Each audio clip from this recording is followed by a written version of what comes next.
Arthur Penhaligon's life was a testament to the unremarkable. He lived in a modest suburban home. With a manicured lawn, drove a sensible sedan, and worked in accounts payable for a regional distribution firm. His neighbours described him as quiet, polite, a man who kept to himself but always remembered to put out his recycling bins. He volunteered at the local animal shelter once a month, helped old Mrs. Henderson with her groceries. He offered a reassuring nod to parents pushing strollers past his rose bushes. He was, to all outward appearances, a bedrock of mundane decency. But Arthur Penhaligon was hungry, not for sustenance in the way ordinary men are. His hunger was a deep primal thrum that had been with him since before his earliest memories, a need that no ordinary food could ever touch. He ate people. His hunts were not acts of rage or psychosis. They were acts of necessity, meticulously planned and executed with the same quiet efficiency he applied to his spreadsheets. He was a creature of habit, and his habits were designed for discretion. He never hunted close to home, always driving at least an hour to unfamiliar towns, places where a new face could vanish into the endless stream of passers-by.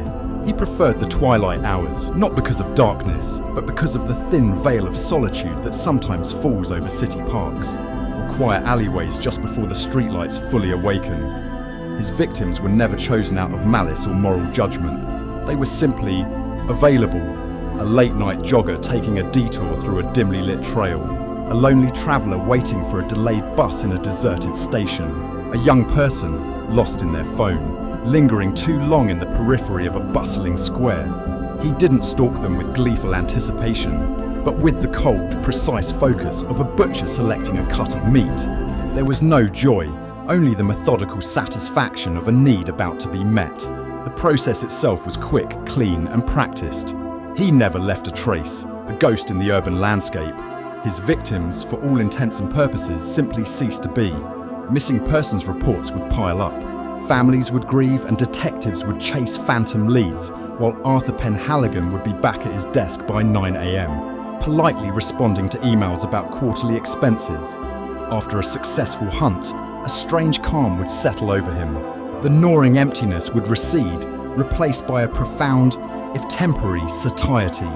He would spend the following days tending his roses, perhaps reading a historical fiction novel or meticulously polishing his sensible shoes.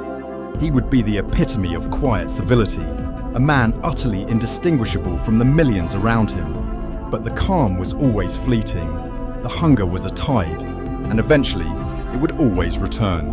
A subtle tremor in his hand as he sipped his morning coffee. A flicker in his usually placid eyes as a neighbour chatted about their children. A faint, almost imperceptible tightening in his gut, a distant rumble from the void within. And as the sun began its slow descent, painting the sky in hues of orange and violet, Arthur Penhaligon would glance at his watch.